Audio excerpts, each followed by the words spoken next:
Hi, ek is Henry. Hierso het ek 'n nuwe produk van Jojo wat ek graag wil wys, die Jojo Monitor Tank Level. Hierdie produk stel jou in staat om die vlakke van jou tank te sien op jou selfoon. Hy meet waar die vlakke is, hoeveel liter in jou tank is op die oomblik. Hy het 'n radar sensor wat na die vlak van die water kyk. So jy kan op jou selfoon kyk hoeveel liter is op die oomblik in die tank. Jy kan die historiese data kyk, hoeveel liter het ingekom in die tank en hoeveel liter het uitgegaan. So kan jy jou verbruik beheer en dan het jy rekords van hoeveel water gebruik word.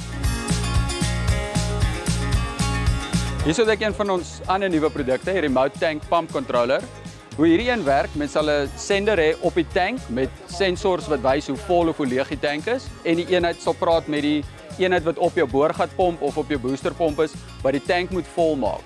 Jy kan hom byvoorbeeld stel dat as 'n tank op 20% is, dan moet die pomp aangaan sodat hy die tank kan volpomp. Wanneer die tank vol gepomp is, sal hy dan afskakel. So weet jy dat jou tank altyd vol sal wees en jy nooit probleme sal hê met die hoeveelheid water wat in dit is.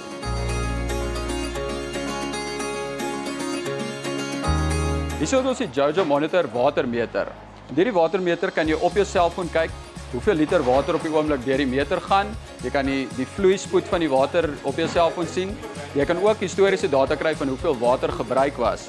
Een van die goeie eienskappe van dit is, jy kan 'n notification opstel op jou foon dat as daar water gebruik word terwyl jy nie by die huis is of wat iemand nie daar veronderstel is om te wees nie, dan weet jy daar kan dalk 'n pyp gebars het of iets soos dit wat veroorsaak dat die water gemors word. So ons verkoop deur al die koöperasies in die land. Ons verkoop ook deur kleinhandelaars wat hardeware en daai tipe produkte verkoop. As daar enige van die produkte is wat hulle nie in voorraad het nie, is hulle meer as welkom om hulle Jojo verteenwoordiger te kontak om dit te bestel vir jou.